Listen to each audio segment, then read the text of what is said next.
26주 71문 봅니다. 487쪽 71문. 우리가 세례의 물로 씻겨지듯이 확실하게 그리스도께서 자신의 피와 성령으로 우리를 씻으심을 어디에서 약속하셨습니까? 세례를 제정하실 때 그러므로 너희는 가서 모든 족속으로 제자를 삼아 아버지와 아들과 성령의 이름으로 세례를 주고 믿고 세례를 받는 사람은 구원을 얻을 것이요 믿지 않는 사람은 정죄를 받으리라고 말씀하셨습니다. 이 약속은 세례를 중생의 씻음 혹은 재씻음이라고 부르는 성경에서도 반복됩니다. 디도서 3장 5절, 사도행전 22장 16절 말씀, 누가복음 3장 8절. 그러므로 회개에 합당한 열매를 맺고 속으로 아브라함이 우리 조상이라고 말하지 말라. 내가 너에게 이르노니 하나님이 능히 돌들로도 아브라함의 자손이 되게 하시리라. 아멘. 성령의 씻음에 대해서 성경에서 어떻게 약속하는지 살펴보려고 합니다. 시편 51편 11절에 보면 다윗이 죄를 고백할 때 나를 주 앞에서 쫓아내지 마시고 주의 성신을 내게서 거두지 마소서 이렇게 기도합니다.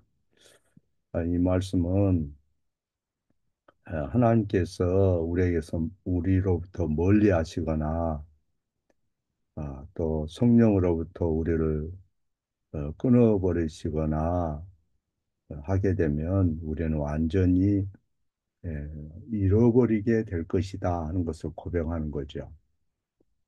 어, 그런데 하나님은 우리에게 약속을 하셨어요. 성령으로 우리를 변화시켜 주시겠다. 이렇게 약속을 하신 거예요. 아이가 옳고 그름을 알기도 전에 하나님께서 자신의 신을 부어주겠다. 새 마음을 주시겠다. 이렇게 약속을 하셨어요.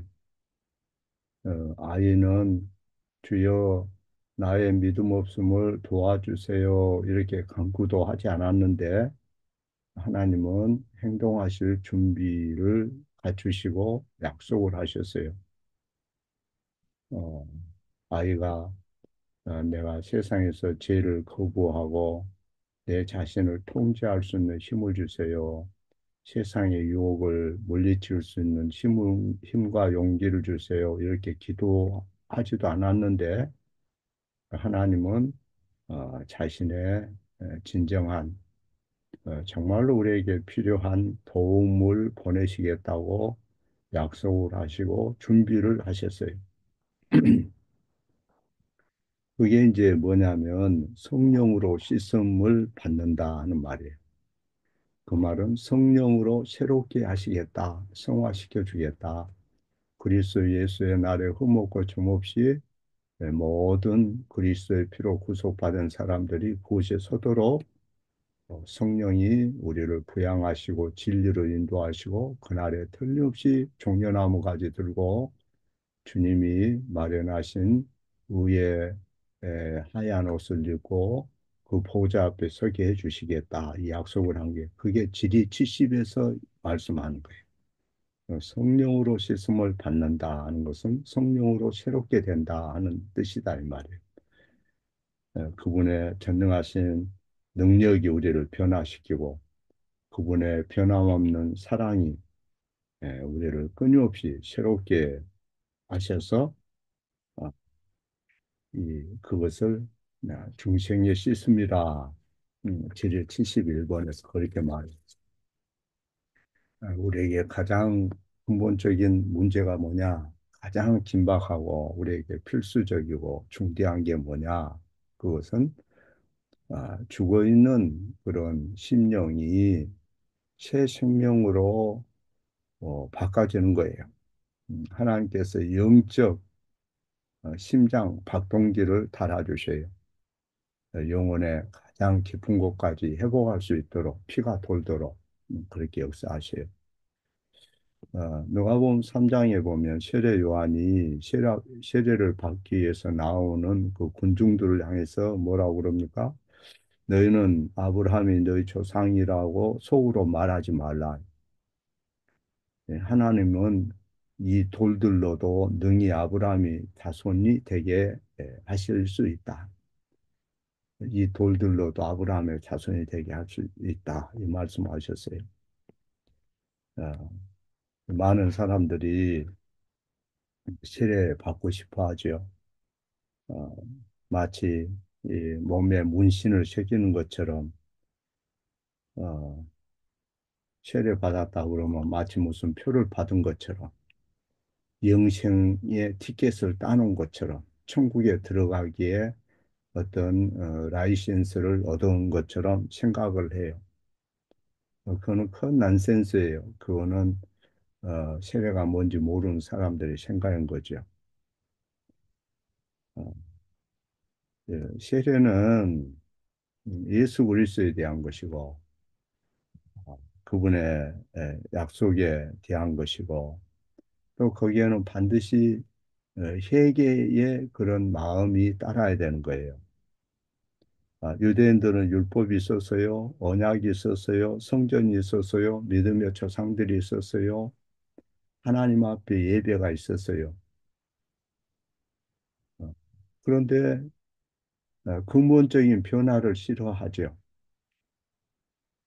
믿음의 조상들은 하나님 앞에서 변화되고 아브라함은 하나님 앞에 변화되기를 바랬지만은 그들은 적당히 종교적인 이름만 가지고 산 거예요.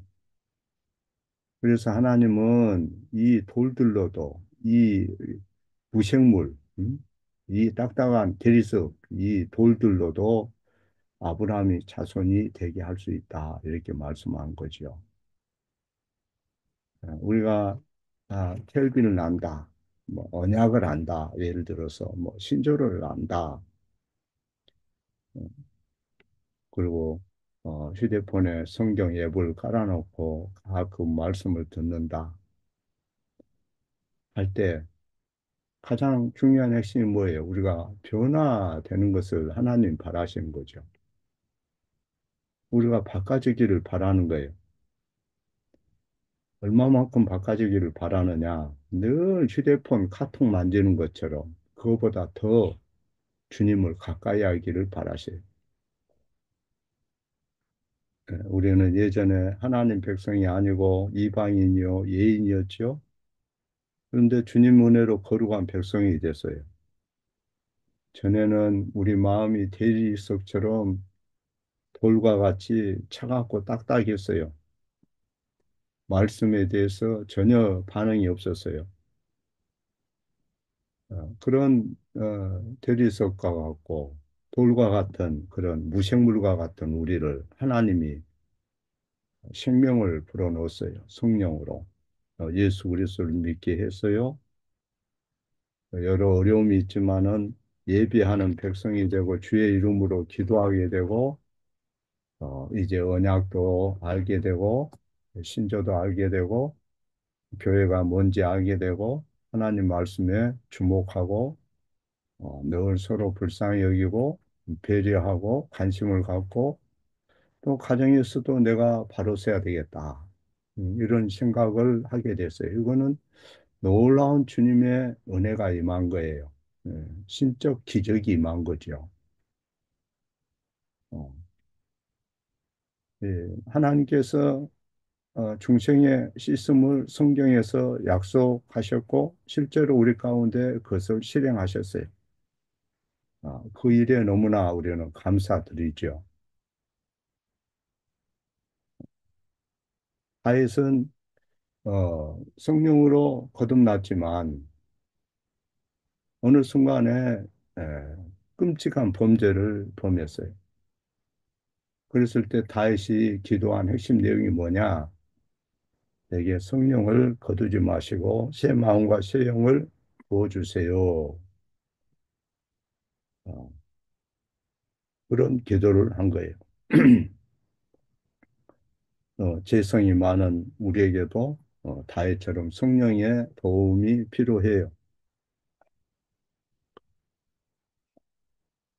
왜 성령의 도움이 필요하죠? 이 세상에서는 끊임없이 우리 귀에 세상적인 음성이 들려오죠. 또 비뚤어진 거, TV나 휴대폰에서 비뚤어진 것을 많이 보게 되고, 일단 거기에 보고 나면, 그것을 보고 나면, 아직 끝나지 않는 영화처럼 마음에 그것이 머물러 있다가 계속 끊임없이 그 마음을 끌어당겨요. 우리 생각과 말과 삶으로 그것이 재생이 돼요. 그걸 중독이라 그래요, 중독. 휴대폰 중독, 유튜브 중독, 술 중독, 그리고 함부로 말하고 조잡하게 행동하고 농담하고 험담도 하고 어, 그 주변 사람들과 그것을 공유해요. 그러다 보니까 세상으로부터 구별되기가 어려운 거죠. 변화가 없어요. 쉽게 얘기하면. 회개에 합당한 열매를 맺으라. 회개하라가 아니고 회개에 합당한 열매가 필요하다. 어떻게 열매를 맺을 것이냐.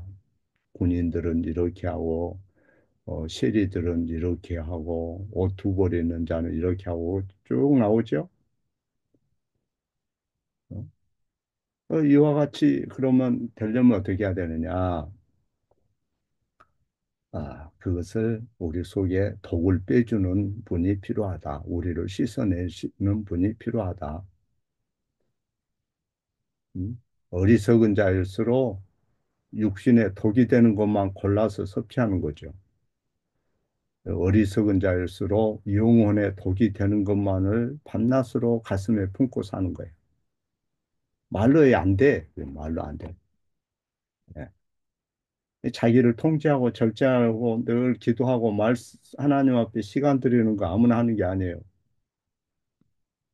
우리 스스로 할 수가 없어요. 왜? 독이 가득 들었으니까. 독을 빼려면 저 기능하게 가든지 아니면은 그 스스로 잘 안 빠져요. 숨 같은 거는 백날 해도 자기 힘으로는 안 빠져요. 그게 문제인 거예요. 몸속에 필수 아미노산이 필요하잖아요. 그 몸속에서 못 만들어요. 밖에서 넣어줘야 돼요. 밖에서 넣어줘야 10만 가지의 종류의 부품이 갈아 끼워지는 거예요. 그 단백질이. 그것을 제거하고 좋은 것으로 그 자리를 채워주는 것은 밖에서 넣어줘야 되는 거예요. 우리의 영혼도 똑같아요. 영혼에 독이 가득 차 있어요. 어리석은 자는 밤낮으로 그 가슴에 품고 살아요. 어떻게 살아야 될지 모르는 거지. 그러니까 함부로 말해버리고, 맨 휴대폰 보고 유튜브 보고, 음? 그러니까 생각이 갇혀버리는 거죠. 어떤 생각에 갇혀버려요. 그래서 세례 요한이 뭐라고 그럽니까? 나는 물로 세례를 주지만은 나보다 더 강한 이가 오시리니 그분이 성령과 불로 세례를 주실 것이다. 성령과 불로 세례를 주실 분이 필요한가요, 우리에게? 반드시 필요한 거지요. 그래서 다윗이 그런 기도를 한 거예요. 내게 성령을 거두지 마시고 새 마음 새 영을 부어주세요. 이 기도를 한 거예요. 그를 깨우친 거예요. 끔찍한 범죄를 하고 나서 이거 세상을 내 힘으로 사는 게 아니구나. 주님이 복을 빼줘야 되고 주님이 새 영양소를 넣어줘야 되는구나. 만물을 창조하신 그분이 대리석처럼 돌처럼 차갑고 딱딱하고 완악하고 고집세고 그런 나를 살아있는 생명체로 유하고 순수한 마음으로 새롭게 교체하신 그분이 필요하구나. 성령과 불로서 세례를 주실 것이라. 이 능력이 우리에게 임하지 않으면 사람 구실 못해요. 그리스도인으로서 합당한 열매 없어요. 예? 성령과 불로 음, 활을 타오르는 영광로 속에 금속이 그것이 정화되어서 순수하게 되려면 불순물이 빠지려면 그 불이 필요해요. 강력한 열이 필요해요. 소금도 독성이 있을 때 810도씨 이상으로 구워야 돼요. 그래, 9번 이상 구워야 그것이 좋은 거예요. 이 성령은 그와 같이 우리의 모든 얼룩진 죄와 허물을 태워버리는 거예요. 그리고 마음을 하나님 앞에 설 수 있는 마음으로 빛나고 거룩하게 만드셔요. 성령의 씻음이란 말이 그런 뜻이에요. 복이 가득 차 있으니까 수은과 비소가 가득 차 있어요. 비소가 가득 차 있으면 염증이 생기고 수은이나 이런 거 있으면 정신적으로도 굉장히 자율신경에 문제를 미쳐요. 교감신경이 활성화되면은 불안증이 생겨요. 우울증이 생겨요. 자기 혼자 컨트롤 안 돼요. 그게 문제예요. 자기 혼자 생각이 컨트롤 안 된다고. 잠자는 것도 문제가 생기고. 음. 그래서 생각이 깨끗해지고 기억이 거룩해지고 다른 사람들에 대한 관점이나 세상을 바라보는 관점이 거룩해지도록 생각이 변화되고 새롭게 되도록 하려면 어떻게 되느냐?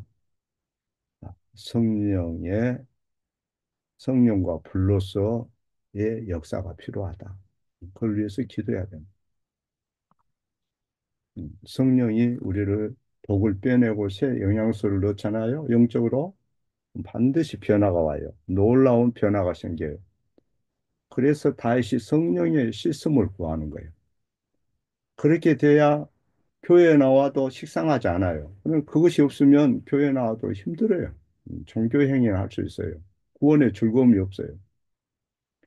12절에 주의 구원의 즐거움을 내게 회복시키시며 다윗이 그런 간구를 하죠. 예? 주의 구원의 이 즐거움, 성령의 사역의 결과로 그게 오는 거예요. 이 세상에서는 우리가 죄책감으로 늘 억눌려 있잖아요. 많은 슬픔이 있어요. 어? 많은 걱정이 있어요. 스트레스로 피곤해요. 비참해요. 그런데 성령이 우리 가운데 역사에서 구원의 기쁨을 회복시키시요. 용서받은 확신을 주셔요. 하나님의 자녀된 그런 마음을 주셔요. 그리고 자원하는 심령을 줘요. 거스르고 뒤로 숨고 멀리서 관망하고 판단하고 이런 게 아니고 자원하는 심령을 줘서 나를 붙드소서 관대한 주님의 영을 부어주신다. 그게 뭐예요? 음? 하나님으로부터 자신이 보호받고 있다는 확신을 갖게 하는. 왜 우리는 이런 주님의 지지와 주님의 도움이 필요한가? 혼자서는 너무 약하니까 그래요. 다윗은 혼자서 있을 때 죄에 빠졌어요. 우리는 오직 하겠어요? 뭐 다윗과 같이 무슨 맹수를 뭐 저 손으로 찢어간 적이 있습니까? 골리앗을 때려눕힌 적이 있습니까? 무슨 저 사울의 창을 피한 적이 있습니까? 뭐 그런 능력이 별로 없잖아요. 그래서 언제라도 우리는 넘어질 수 있고 세상으로 어, 빠질 수가 있는 거죠. 그러나 성령께서 주님의 말씀에 주목하게 하고 그 말씀의 비중을 알게 하고 자기 인생에 대해서 하나님 앞에서 새로운 다짐과 결심과 목표를 갖게 하는 거예요. 쉽게 얘기하면 주의 도가 내 심령에 새겨져요. 가르쳐요. 그래서 13절에 그러면 내가 범죄자에게 주의 도를 가르칠 것입니다. 그러잖아요. 범죄라는 게 뭐예요? 자기 자신만 생각하는 자기 쾌락. 끊임없이 자기의 즐거움만을 추구하는 게 그게 범죄예요. 내가 원하는 것을 얻고 말겠다. 이 생각. 내가 어떻게 지금 하나님 앞에 서 있는가 이런 반성은 없고 자기에 대해서 끊임없이 집착을 하면 말씀에 대한 비중도 알 수 없고 참된 교회에 대한 그런 생각이나 거기에 대한 헌신의 가치를 모르는 거죠. 그게 제 모습이에요. 끊임없이 자기에게 집착하는 거. 어, 그러나 성령과 말씀으로 우리의 심령의 변화가 생기면 하나님께로 방향이 턴해요. 그거를 회개한다 그래요. 하나님 은혜를 알게 되고 하나님의 능력을 더 알게 되고 그것을 다른 사람과 나누게 되고 어, 자기의 끊임없는 강박관념에서 벗어나고 교회 아픔을 위해서 기도하고 헌신하고 또 진리가 얼마나 중요한지 알게 되고 주변 사람들의 구원에 대해서 늘 고민하고 성령으로 자신을 하나님께 드리고 삶의 그 방향이 하나님을 향하게 되겠죠. 주님의 구원을 확신하고 감사하고 찬양하고 기도하고 생각의 전환이 와요. 그런 전환이 어려서부터 오면 얼마나 좋고 아름답겠어요. 세례 요한이 회개에 합당한 열매를 맺으라 그랬죠. 만약 좋은 나무라면 좋은 열매를 맺을 것이라 그랬어요. 거기에 회개에 합당한 열매라. 예, 합당한 열매, 열매. 예? 부자는 자기의 가진 것을 주변 사람과 나누어야 한다 그러죠. 예, 오늘날의 사람들의 멘탈로는 이게 이해도 안 될 뿐더러 그렇게 얘기하면 미친놈이라고 그럴 거야 아마. 세무원은 강탈하는 것을 중지하라 그러죠. 군인은 사람을 잔인하게 에, 압박하거나 힘으로 완력으로 그렇게 하면 안 된다. 이걸 지적하죠. 이렇게 살 수 있다는 것은 오래된 그런 세상 통념, 세상에 제약된 삶의 방식에서 벗어나는 것을 의미해요. 전체적인 어떤 삶의 모습, 하나님 바라는 삶의 모습이 어떤 것인가 하는 걸 보여줘요. 성령은 그와 같이 변화시킨다. 성경에서 세례는 우리에게 죄에서 벗어나는 방법을 가르쳐줘요. 회개에 합당한 열매를 맺는 비결을 말씀합니다. 세상 사람과 구별되지 않으면 안 되니까.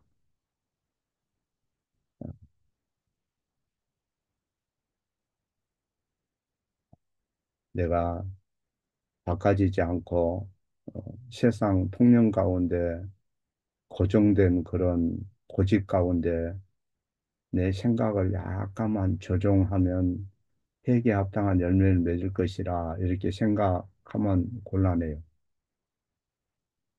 예. 예, 성령은 우리를 근본적으로 고치고 도와주겠다 약속을 하셔요. 예수님은 당신의 피로 우리를 깨끗게 하셨어요. 그러나 성령은 지금도 구별돼야 된다, 거룩해야 된다 이렇게 말씀하셔요. 그리고 우리가 세상을 살아갈 때 매일 그분이 필요해요. 그래서 우리는 늘 주님 앞에 기도해야 되겠지. 하나님 부족해요. 너무 연약해요. 오늘도 지켜주세요. 은혜와 진리로 늘 인도해 주세요. 또 주변에 있는 사람들 그들에게도 바른 복음이 전해지게 해 주세요. 하나님 앞에 기도하고 또 하나님이 바라시는 삶이 어떤 삶인지 그리고 그 삶은 성령으로만이 가능하다는 것. 성령의 깨끗게 하시는 사역이 계속돼야 된다는 거. 그걸 기억하기 바랍니다.